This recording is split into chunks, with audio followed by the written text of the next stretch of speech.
अवधूत चिंतन श्री गुरुदेव दत्त श्री स्वामी समर्थ। तर बघा आजपासून सुरू झालेला आहे अधिक महिना आणि ह्या अधिक महिन्यात आपल्याला कोणत्या कोणत्या सेवा करायच्या आहे। मागे भरपूर व्हिडिओज बनवले होते पण आता त्याला खूप दिवस झाले म्हणून एकदा परत आठवण करून देण्यासाठी मी स्वतः ते व्रत केलेले आहे। आणि तुम्हाला मी मागे स्वस्तिक व्रत गोपद्म व्रत याबद्दल माहिती सांगितली होती। तर त्याच पद्धतीने आज अधिक महिना आहे, अजूनही तुम्ही केलं नसेल किंवा सुरुवात केली नसेल तर अगदी तुम्ही जेव्हा हा व्हिडिओ बघत असाल तेव्हापासून ह्या व्रताची सुरुवात नक्कीच करू शकता। बघा आता अधिक मास सुरुवात झालेला आहे। अधिक मासात आपल्याला खूप छोटे छोटे अशी वेगळ्या वेगळ्या सेवा करायच्या असतात।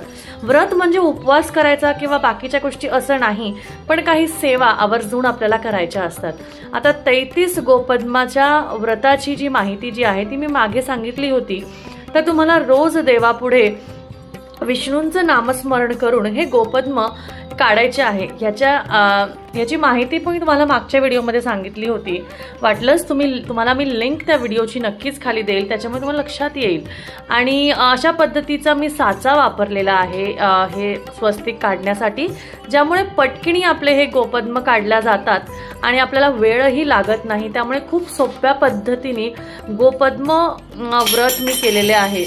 त्याचबरोबर मी हळदी कुंकू स्वस्तिक व्रत जे मागे मी सौभाग्यासाठी तुम्हाला सांगितले होते त्याची सुद्धा माहिती मी दिली होती मागच्या व्हिडिओमध्ये।